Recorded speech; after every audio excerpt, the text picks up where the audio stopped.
Namo tassa bhagavato arahato samma sambuddhassa. Namo tassa bhagavato arahato samma sambuddhassa.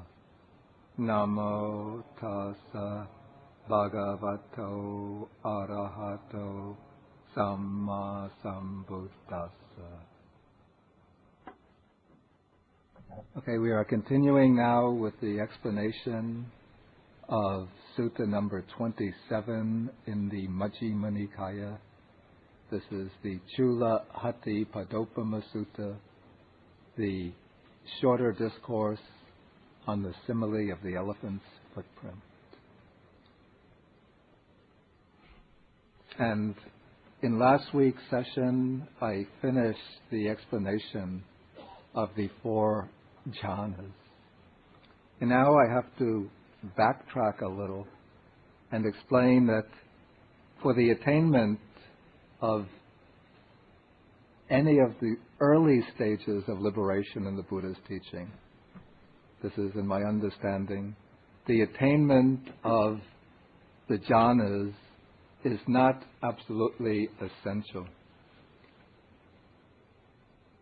In this sutta, the Buddha is explaining in concise form the path to the highest goal, to the attainment of final liberation, arhatship, in the particular mode in which he himself has attained it.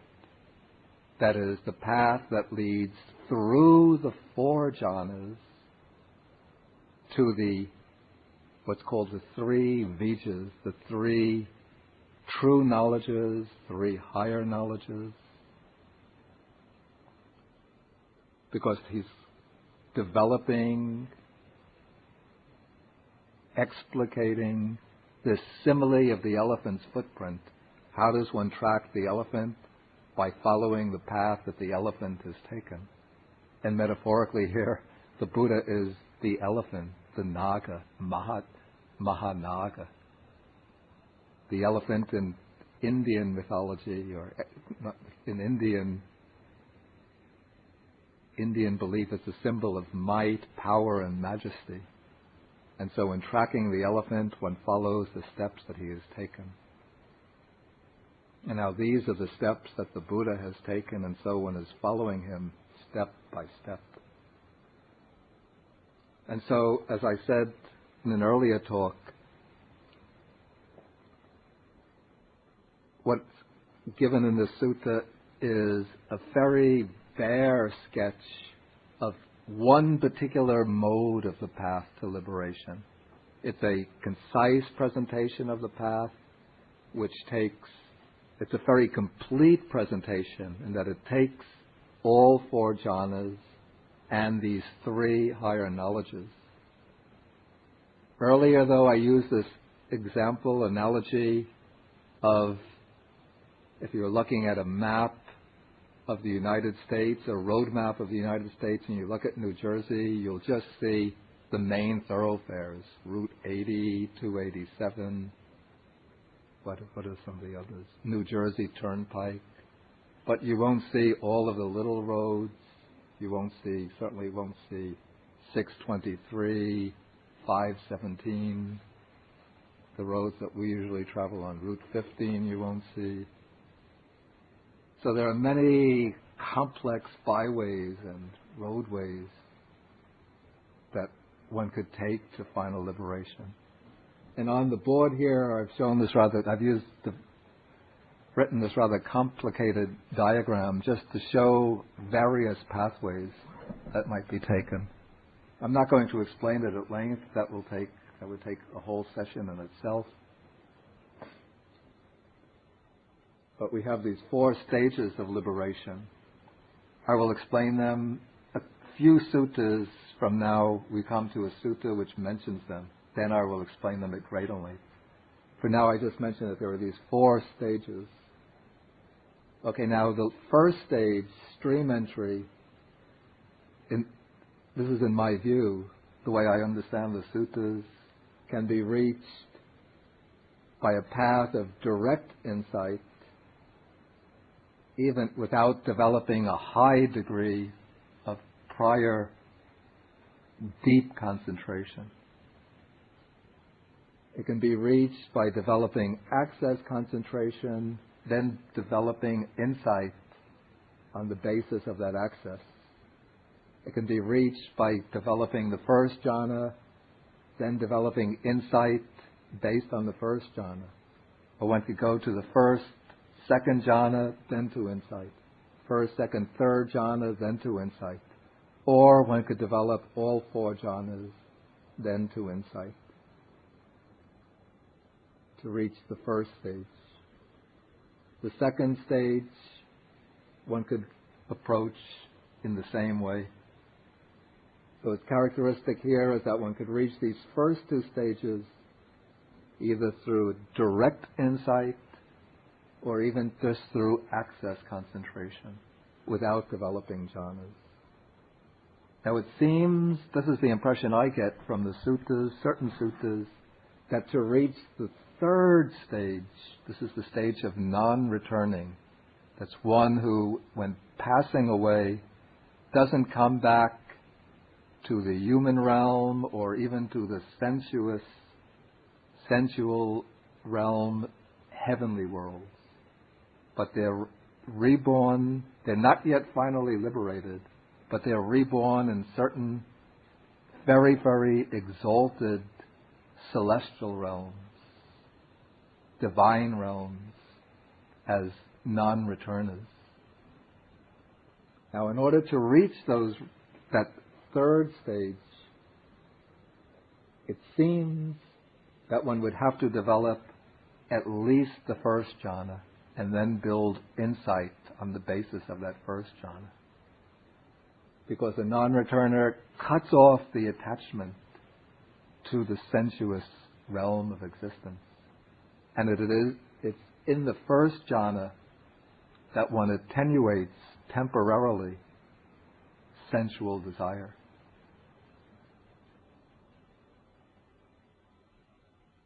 But then one can reach non-returning by developing either 2 jhanas, 3 jhanas, 4 jhanas. And similarly, to reach arahatship, one would need, I believe, at least the first jhana, but one could go for 2 jhanas, 3 jhanas, 4 jhanas. This is the way I read the suttas, but the Pali commentaries, and I believe even the Sanskrit Northern tradition commentaries, say that there is a type of even arahant who doesn't develop jhanas. They call them, in Pali it's called sukha vipassaka, which means dry insight arhat. I think in Chinese you have dry wisdom, is that the expression? Gan hui di.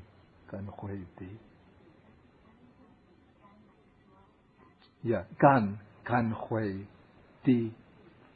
Li, di, follower. I see. Stage. Gan hui di. I'll say there, insight or wisdom, it's called dry because jhana is thought of as a kind of moisture, like a water that moistens or softens the mind.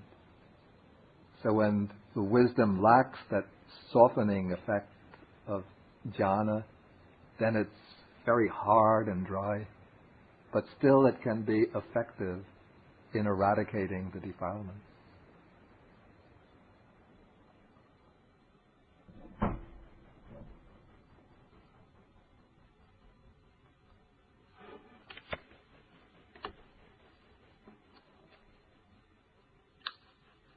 Okay, but we're going to continue with the approach taken by the disciple who's now attained and mastered the 4 jhanas and is now going to pursue the path through the three higher knowledges, what are called in Pali the three vijas. In Chinese it's Ming, right tone? Yeah, Sun Ming. Yeah.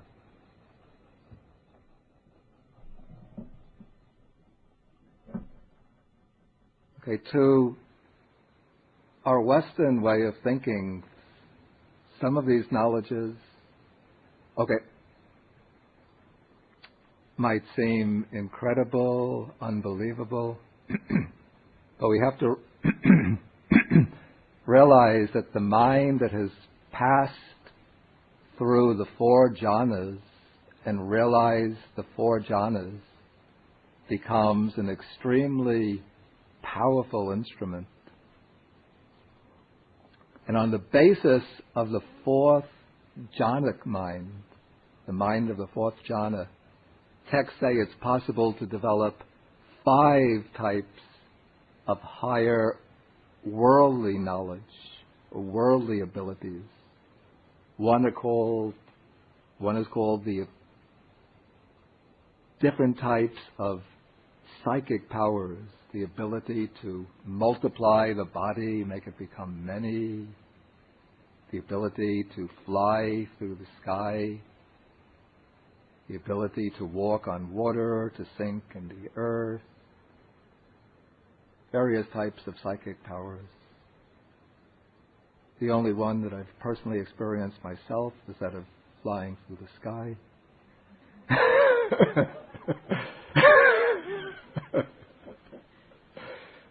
But for that I've had to get an airplane ticket.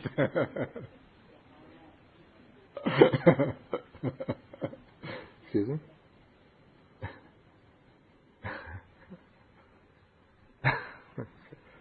The second one is the divine ear, the ability to hear sounds far away in other world systems, the ability to read the minds of others.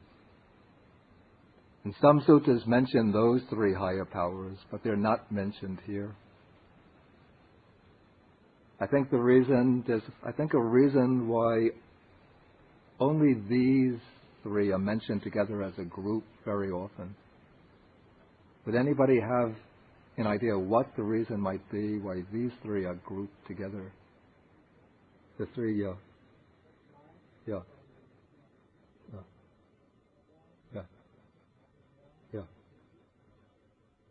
I think that's a good way to explain it. If anybody could put the main point more succinctly, particularly in relation to the third knowledge, I think that takes it at a too philosophical. That's a good point, but at too philosophical a level. I take it at a more sort of gut level. Yeah. It's not quite what I had in mind. Yeah. Okay, let me maybe put the question in a way that might make my point clearer. In what way would the recollection of past lives, the ability to see beings passing away and being reborn, why should those knowledges tie up with the knowledge of the Four Noble Truths?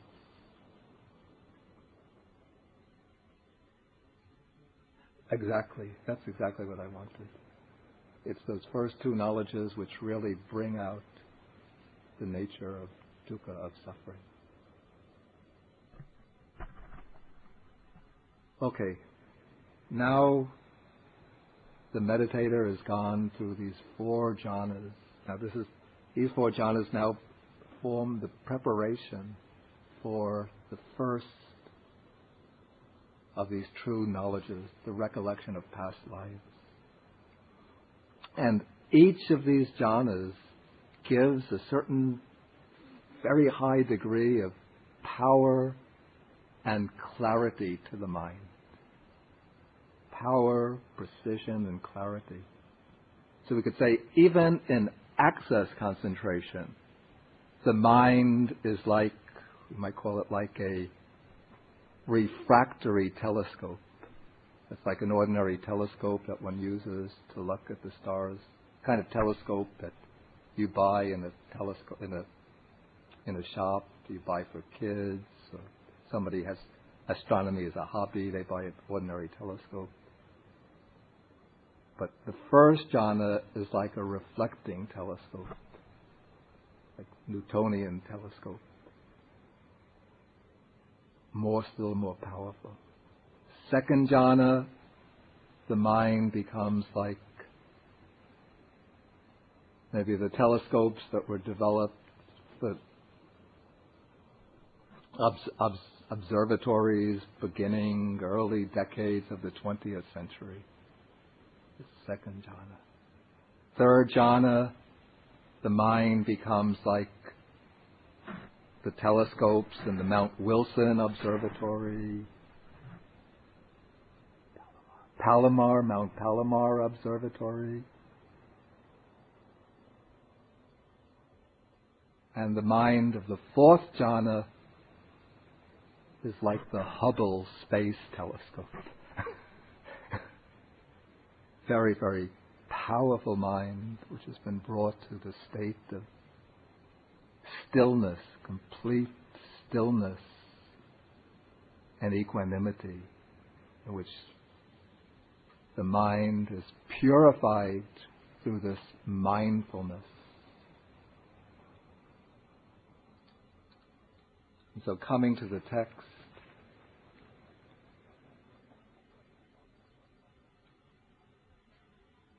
this is in page 276, paragraph 23.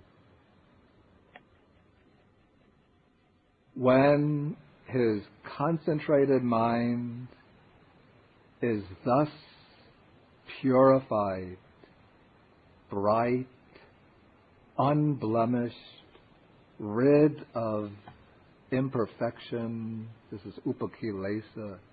Imperfection is not such a good word. These are just like the minor blemishes or corruption.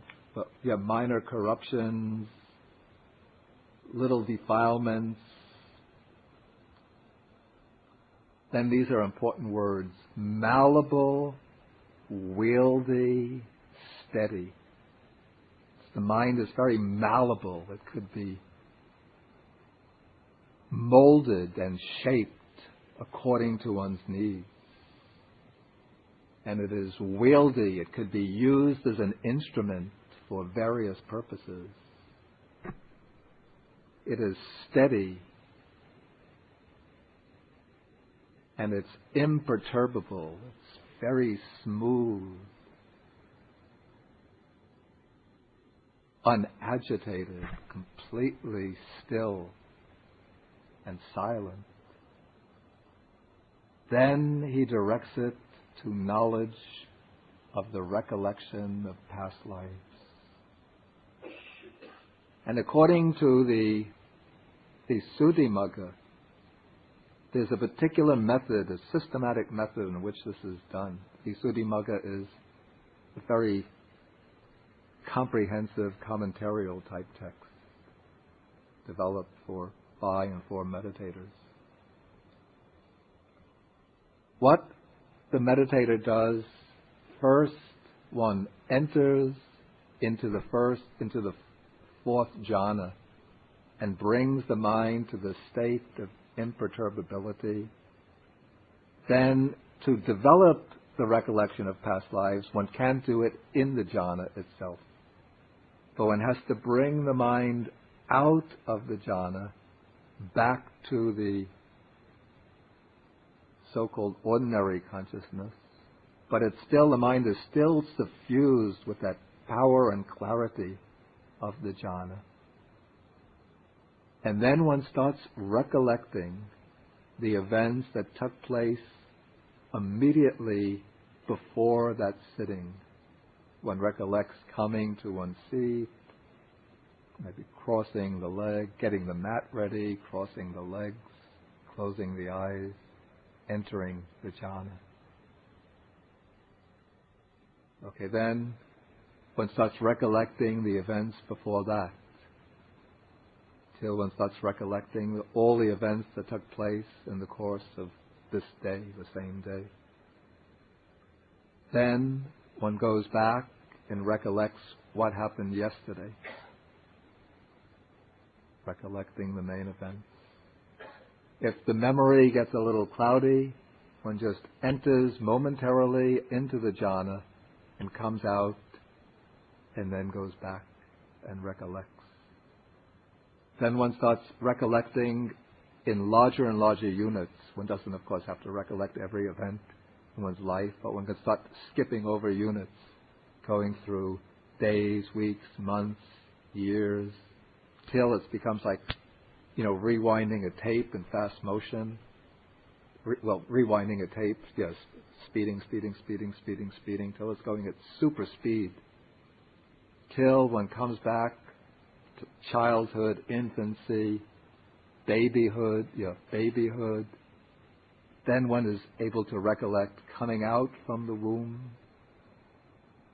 recollects coming the period of gestation in the womb, and one recollects right up to the very moment of conception. Then it said usually when one gets to that point, one comes up against something like a stone wall, something one can't penetrate beyond. But then the text says, at this point one shouldn't become discouraged and give up. But this is like a woodsman who wants to cut a tree. When he's cutting, sometimes the axe gets dull. Then he doesn't give up, but he goes back to his, call this the grindstone, sharpens the axe, then starts cutting away till the tree falls. And so when one comes up to this blank at the moment of conception, one goes deep into the fourth jhana till one makes the mind again very powerful, clear and sharp, comes out, then applies the mind with that determination to break through the barrier of conception. And when that happens, at a certain point, when the faculty is mature, the mind will pierce through that barrier of the rebirth moment, and one is back to the death moment of one's previous life. Then one sends the consciousness back through the experiences of the previous life. Again, there'll be barriers, moments of unclarity. One uses the jhana as the grindstone until one could get through the second life, third life, fourth life.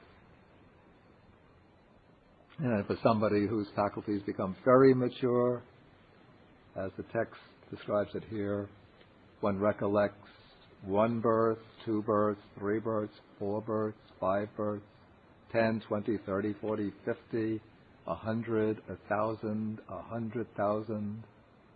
Then the births through many aeons of world contraction. That is, the universe or world system goes through these alternating phases. World contraction, where it is compressed into a very tight ball. Probably space and time collapse upon themselves.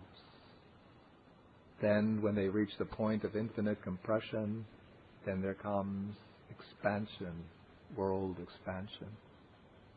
Then contraction, expansion, contraction, expansion.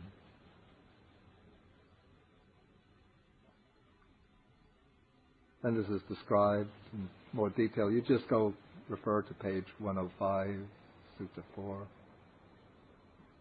And thus, I won't read it. With their aspects and particulars. Oh, okay, we'll look at it. 105.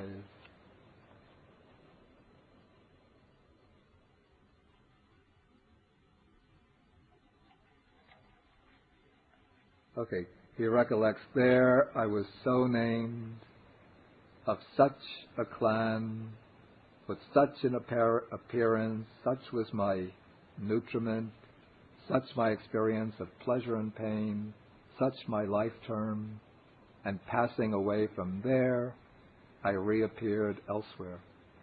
There I was so named, of such a clan, with such an appearance, such was my nutriment, such my experience of pleasure and pain, such my life term, and passing away from there, I reappeared here.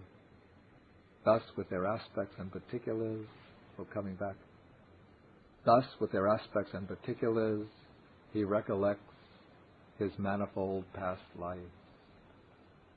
And then there's a simile for this in Sutta 39.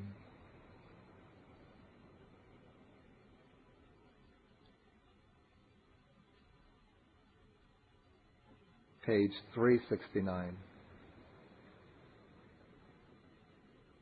Paragraph 19.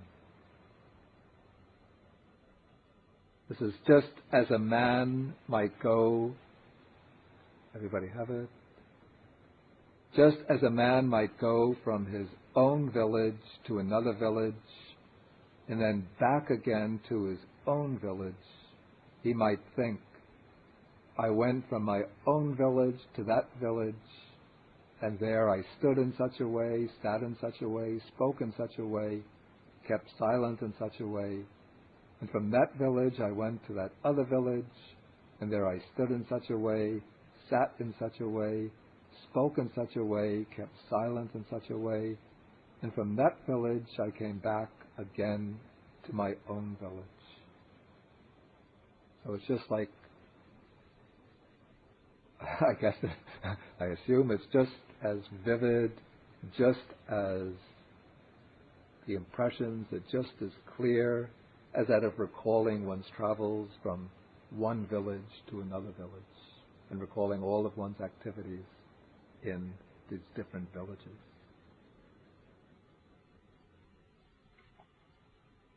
And so, the Buddha says, this too is called a footprint of the Tathagata.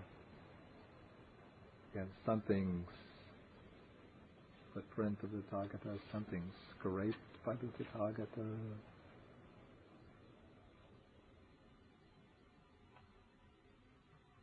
Yes, something scraped by the Tathagata, something marked by the Tathagata, but a noble disciple does not yet come to the conclusion that the Blessed One is fully enlightened. He's not yet reached the end of the process. Okay, so now, after mastering this knowledge of past lives, recollection of past births, now he's going to develop the second true knowledge. This is called the knowledge, sometimes it's called the knowledge of the divine eye, the Diva Chakku, or it's also called the knowledge of the passing away and reappearance or rebirth of beings.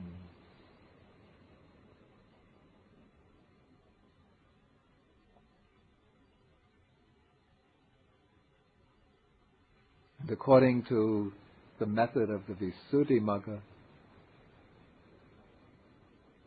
the Visuddhimagga explains that the meditator first masters the fourth jhana with a particular type of object to get this knowledge. The particular object for getting the fourth jhana should be one of three kasinas. The kasinas are the colored discs, the disc-like objects. So he would take the three kasinas recommended are the light kasina, the fire kasina, and the white kasina. Of the three, it is said the best one is the light kasina.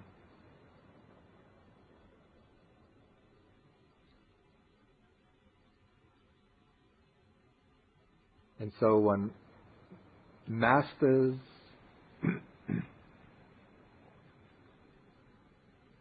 the fourth jhana based on, let us say, the light kasina, then one emerges from the jhana and using this very powerful mind, very clear, powerful mind, one sort of imaginatively suffuses light from the place where one is sitting. One suffuses light so that that light will illuminate other dimensions of existence.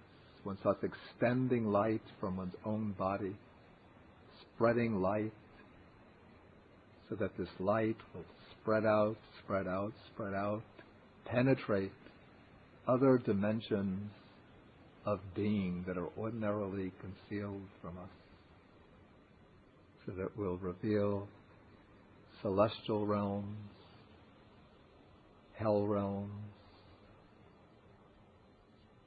realms of other beings that exist in close proximity, in proximity to ourselves, but that we ordinarily don't see. And these beings will then become visible to the divine eye, to one's spiritual eye. And when one is extending the light, at times the light might become dull, and it loses its power of penetration, its power of illumination. In that case, what is the remedy? What does one do? Goes back into the jhana and again develops that light kasina, then comes back out and spreads the light. And so now this light is pervading, till when the mind is really accomplished in the jhana and one gets a lot of habituated to this practice, the light can illuminate many, many realms and dimensions of existence. And then what one does is direct the attention to beings in these realms of existence, and fixing the attention on particular beings, one raises a kind of inquiry: what is the karma that brought this being into this realm of existence? And then through the power of the direct knowledge available through the divine eye, one gets a direct understanding what is of the particular karma type, or particular type of karma that has caused that being to be reborn into that realm. And so one comes to understand how beings are reborn in different realms of existence by reason of their karma.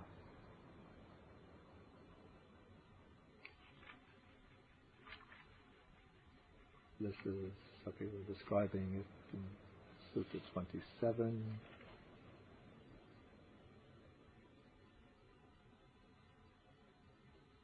Okay, with the divine eye, which is purified and surpasses the human, he sees beings passing away and reappearing, as being reborn, inferior and superior, fair and ugly, fortunate and unfortunate.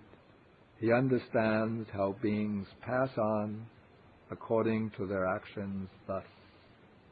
And that's described on page 106. It's a long passage.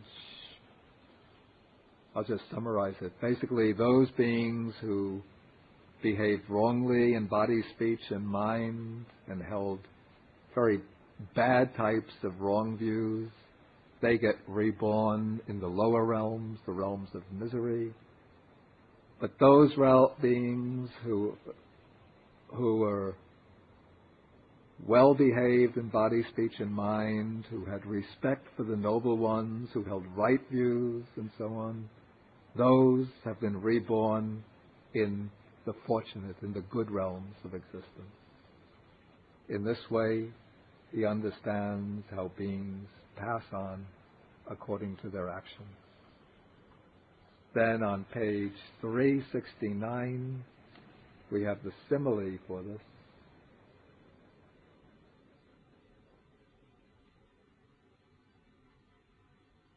This is towards the bottom of the page. Just as though there were two houses with doors, and a man with good sight standing there between them saw people entering the houses and coming out and passing to and fro. So too with the divine eye, which is purified and surpasses the human, a bhikkhu sees beings passing away and reappearing, and he understands how beings pass on according to their actions.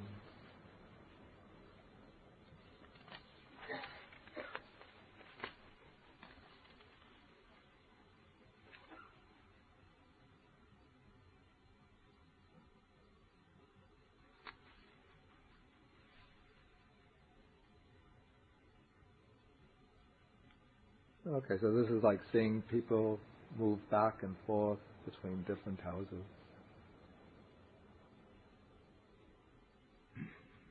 Okay, so this is the second true knowledge that the disciple attains.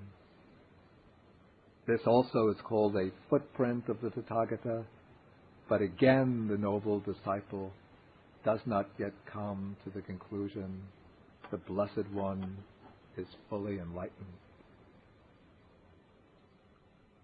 And now we're going to come to the third knowledge.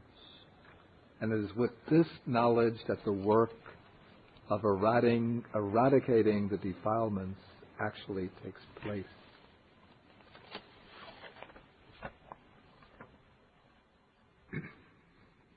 And here I want to refer to my table on defilements, antidotes, and types of abandonment.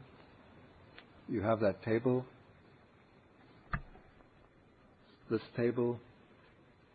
Now the purpose for developing this third knowledge, this is the knowledge by which one is developing panya, wisdom.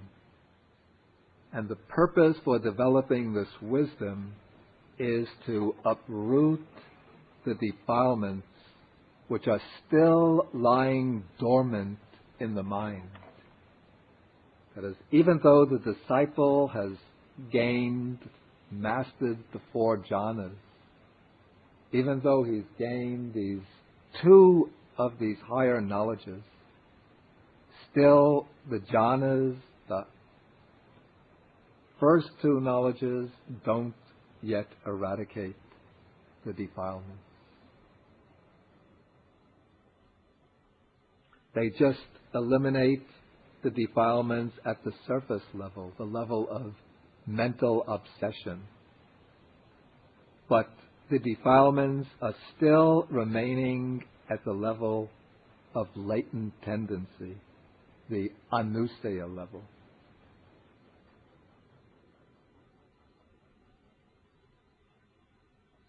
And so what is necessary to deal with these defilements at that level is wisdom. First, the insight wisdom. This is vipassana prajna, vipassana panya, which will weaken the latent tendencies. And then when insight wisdom reaches its culmination, it brings the penetration or breakthrough, pativeda, or abhisamaya. the breakthrough wisdom which eradicates them.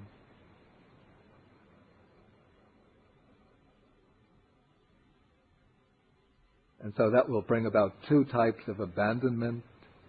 That is, the insight wisdom will bring what's called the specific factor abandonment. That is, when one is developing a particular type of insight, then a particular type of misunderstanding or wrong conception won't have the opportunity to arise.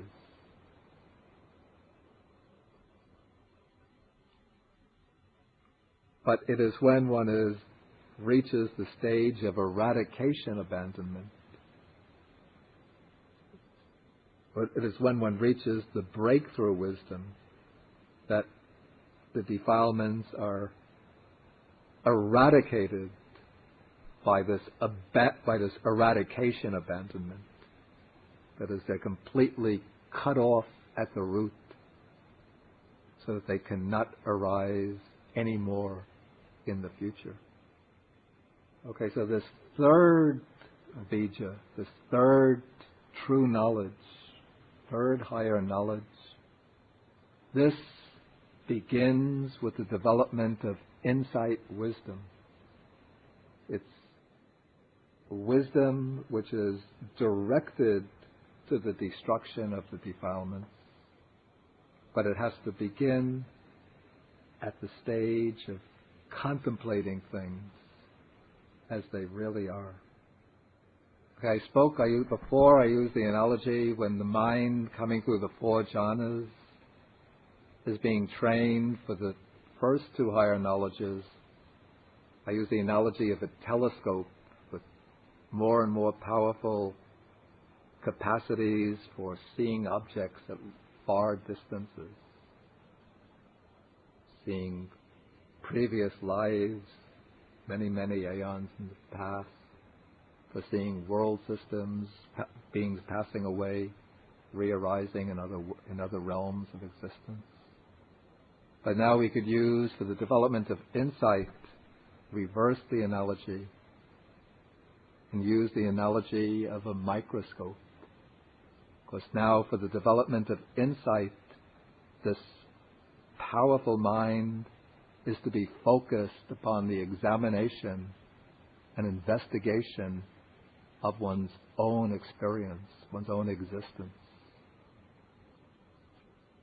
And so the mind in access concentration is already able to pick up and focus upon events occurring, just speaking in terms of analogy,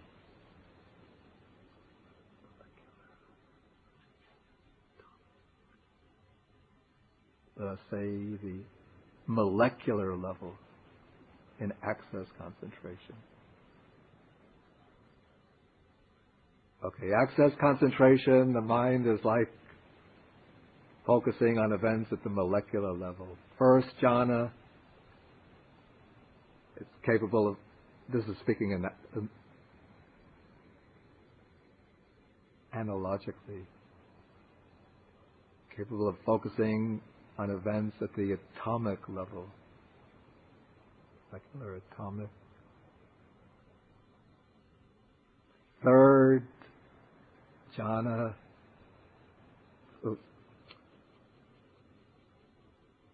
first jhana, you threw me off. Access concentration, molecular level. First jhana, atomic level. Second jhana, we're down to subatomic level. Level of protons, electrons,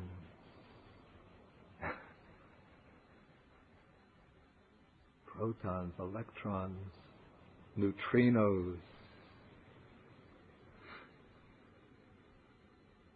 mesons. Third jhana down to the level of the quarks. Fourth jhana, there's bound to be discovered something more fundamental than the quarks. The fourth jhana gets down to events at that level, the level of rupa dhammas, to use the Abhidhammic term.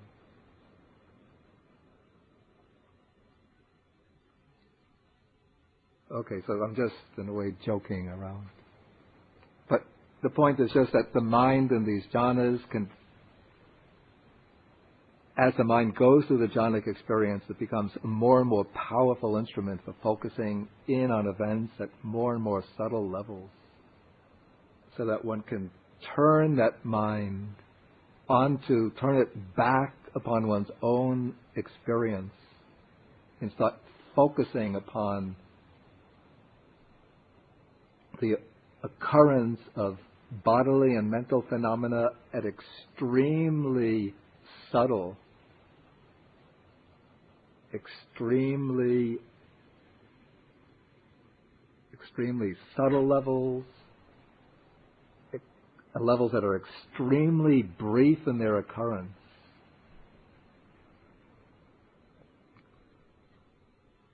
And so the meditator, after emerging from, say, the fourth jhana, will then bend that mind back upon the jhanic experience itself and observe the mind of the jhana as it was experiencing the jhana, and start, instead of taking that experience as a lump sum, as a unitary whole, start observing the jhana and dissecting it, analyzing it, observing how it is a composite made up of components, how there's feeling, perception, volitional formations, consciousness within that jhana.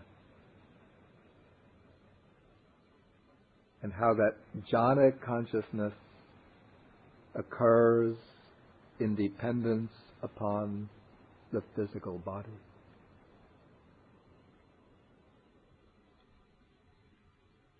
And how it also depends, taking as its object a particular form, the sign or nimitta, the object of the jhana. And then contemplating that jhanic experience, now analyzed, one sees it is made up of these 5 components: form, feeling, perception, volitional formations, and consciousness.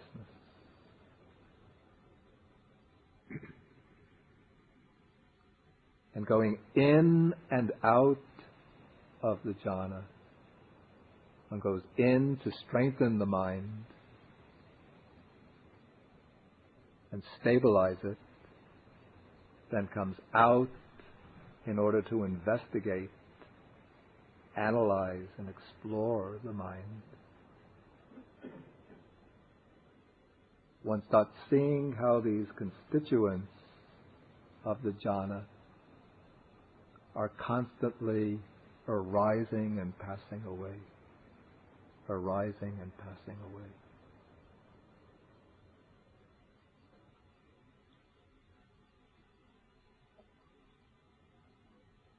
And then one extends that awareness of arising and passing away to one's own current experience and sees everything within one's own current experience as arising and passing away. So the entire body is just a process of events arising and passing away. And what is taken to be the mind is just a stream of events, feelings, perceptions, volitions, consciousness, arising and passing away.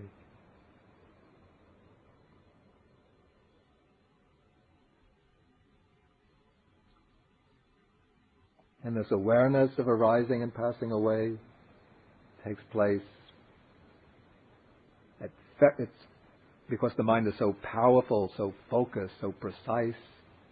The awareness is taking place at these very, very subtle levels, so that it seems like the arising and passing away is occurring hundreds and thousands of times, even within the snap of a finger.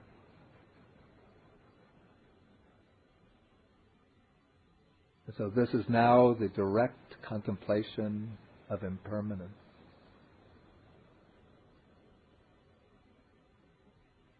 And one realizes that whatever is impermanent cannot be relied on for security. It's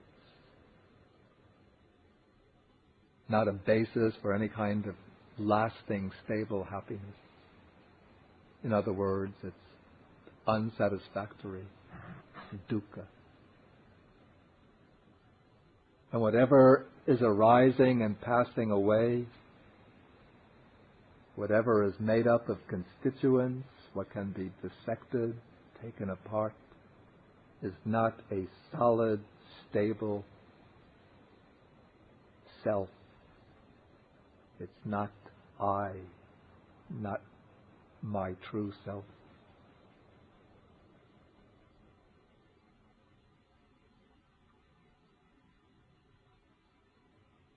And so one is now directly perceiving the entire field of experience in terms of the three characteristics of existence: impermanence, suffering or unsatisfactoriness, and non-self. And these insights now go to deeper and deeper, to subtler and subtler levels,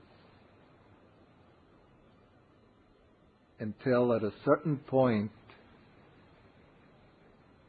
the mind will turn away from this whole field of conditioned experience and reach, this is when a person's faculties reach maturity.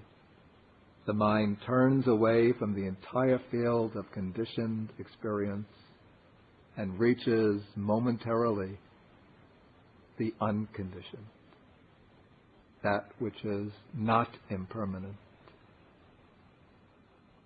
that which is not suffering, but which is the ultimate bliss, the ultimate peace.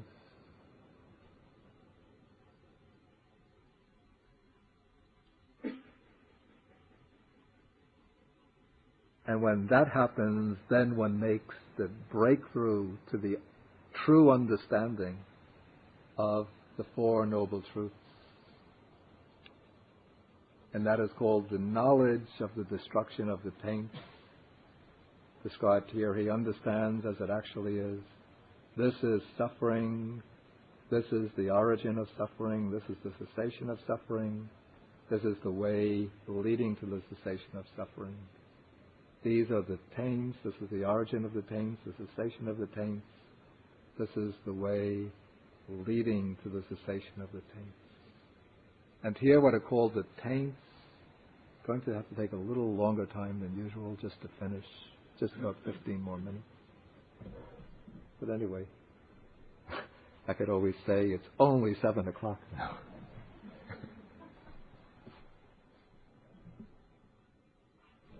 Yeah, the asavas, taint, it's really hard to translate the word exactly.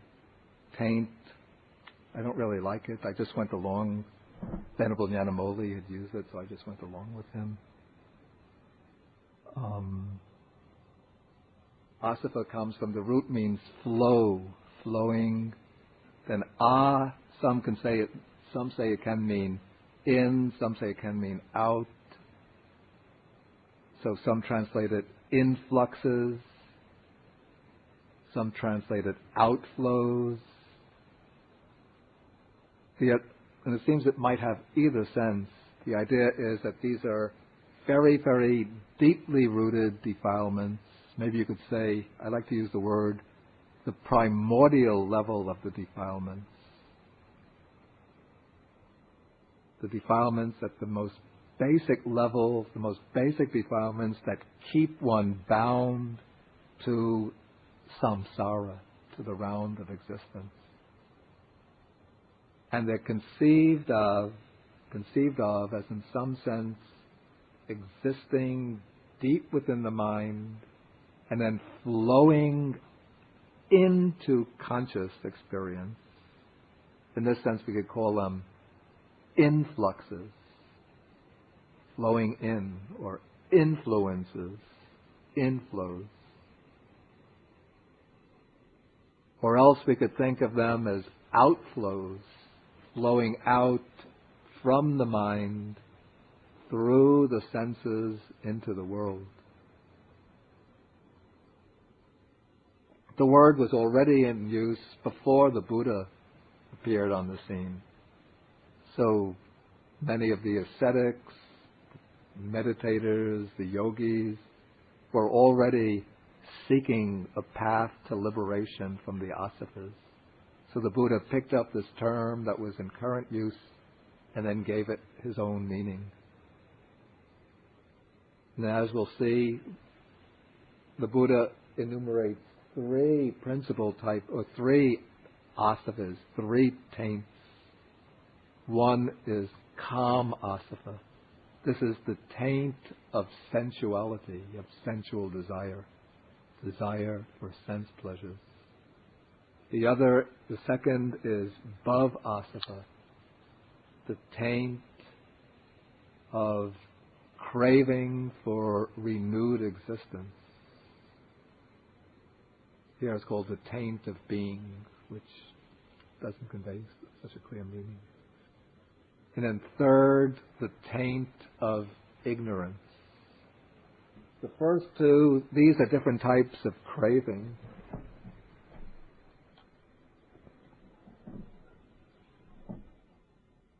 And the third is, of course, ignorance.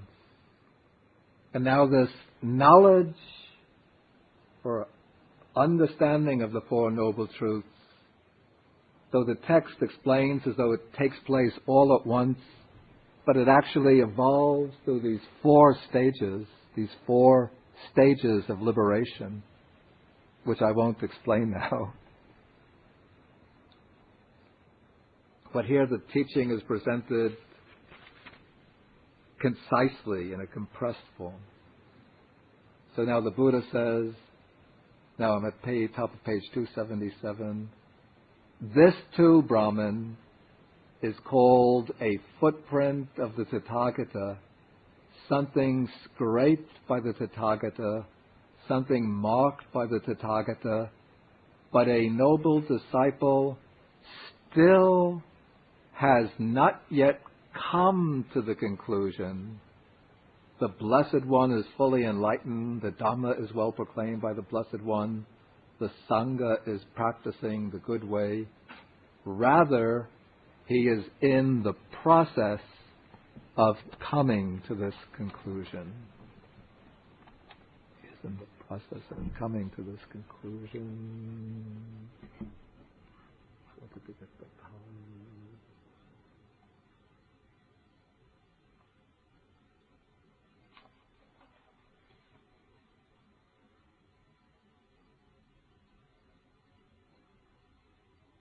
Natveva tava arya savako nitang gatto hoti apicha ko nitang gacchati. Yeah, you see, coming to a conclusion, it's a play on words that works the same way in Pali as in English. The point is that he's not yet really come to the conclusion of the path yet, so he's not yet justified in fully, you can't say that he has come to the conclusion that the Blessed One is fully enlightened. He's not yet fully confirmed that for himself yet. But he's in the process of coming to this conclusion, because now he's gotten the essential knowledge of the Dhamma. He's seen the essential point. the Four Noble Truths. And he's in the process of eradicating the defilements, but they're not yet eradicated. That comes in the next paragraph. When he knows and sees thus, his mind is liberated from the taint of sensual desire, from the taint of being, that's from the taint of craving for renewed existence, and from the taint of ignorance. Now all the taints, all of the defilements have been uprooted. And when it is liberated, there comes the knowledge. This is the knowledge confirming that the mind is liberated. He understands birth is destroyed. In other words, no more rebirth. The holy life, the brahmacharya, has been lived. What had to be done has been done. There is no more coming back to any state of being or to rebirth in any state of conditioned existence. Now the Buddha continues, this too, Brahman, is called a footprint of the Tathagata, something scraped by the Tathagata, something marked by the Tathagata. It is at this point that a noble disciple has come to the conclusion: the Blessed One is fully enlightened, the Dhamma is well proclaimed by the Blessed One, the Sangha is practicing the good way, and it is at this point, Brahman, that the simile of the elephant's footprint has been completed in detail. And then when that is said, then this is a stock passage, 27. When this was said, the Brahman Janusoni said to the Blessed One, Magnificent Master Gotama, Magnificent Master Gotama, Master Gotama has made the Dhamma clear in many ways, and so on. I go to Master Gotama for refuge, and to the Dhamma, and to the Sangha of bhikkhus. From today, let Master Gotama remember me as a lay follower who has gone to him for refuge for life. That is the conclusion. I should just mention that there's a simile in Sutta 39 for the knowledge of the destruction of the defilements that I should just refer to very briefly. This is page 370.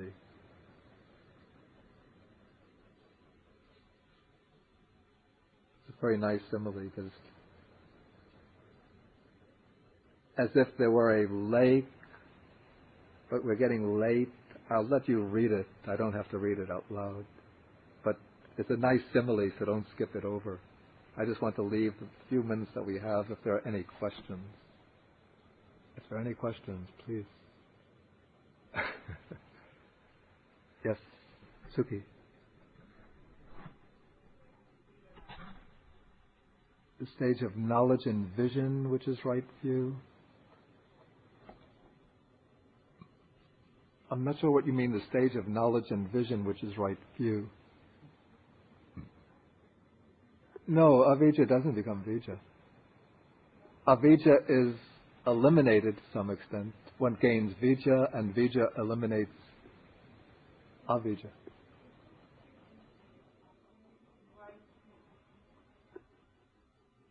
You're right. There are different levels of right view. Yeah. With the attainment of stream entry, then one gains the supramundane right view. Yeah. Panya has a very wide range. Even from intellectual knowledge is a kind of panya. Knowledge gained from, say, deep study of the text, clarifying one's view or understanding through the text is a kind of panya. Excuse me? It's both jnana and panya. Let's say it's jnana as information, it's jnana, knowledge, but it can bring a kind of panya, a kind of wisdom. but it's different from the experiential wisdom. Yeah. Yeah. Yeah, that's an interesting question, and it's a big topic. I can't deal with it now. Yeah, I just want questions relating to this discourse itself. Yeah. Yeah, the very last contemplation is that of the Four Noble Truths. Yeah, they both come to the same point at the end, yeah. But they seem to be different process of getting there. Any? Yeah. Yeah. Yeah. Yeah. Yeah. Yeah. Yeah. Yeah, yeah, yeah. I mean, why does the text make that distinction? I think the reason is that technically there's like a distinction between the stage when one is still contemplating and realizing the Four Noble Truths.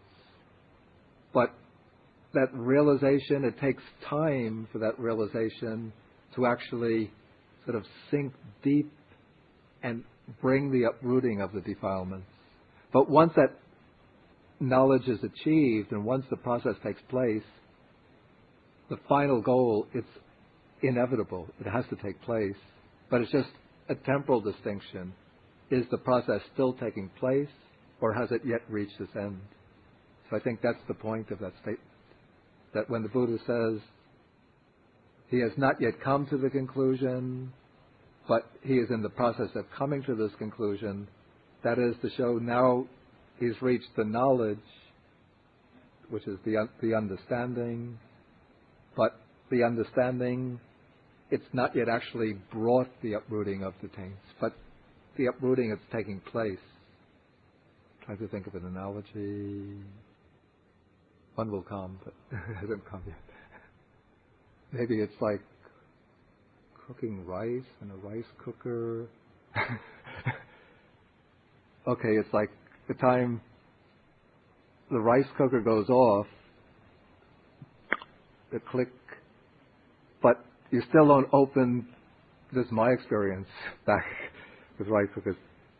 As soon as you hear the rice cooker go off, you don't run over and open the rice cooker and start taking the rice out because it's still wet.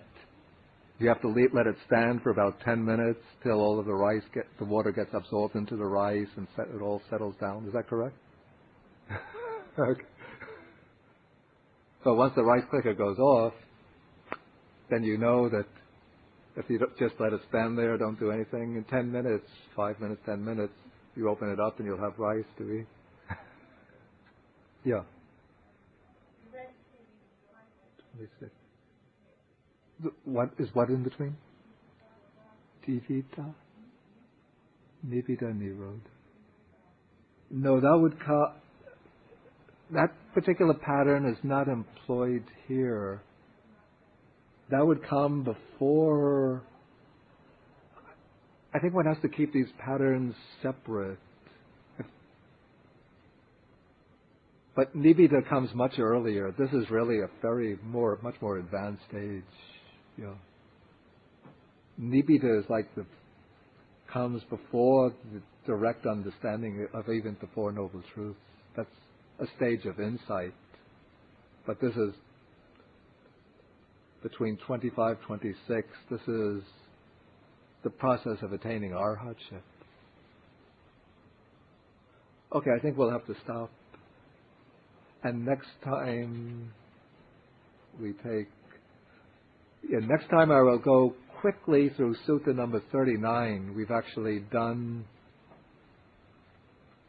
a lot of it by considering the similes. So I just go quickly through it, taking some of the parts that we haven't looked at yet. And then Sutta 40. I might be able to do both in the same day. Because a lot of 39 overlaps with Sutta 27. In fact, there might not be very much left in 39 to look at.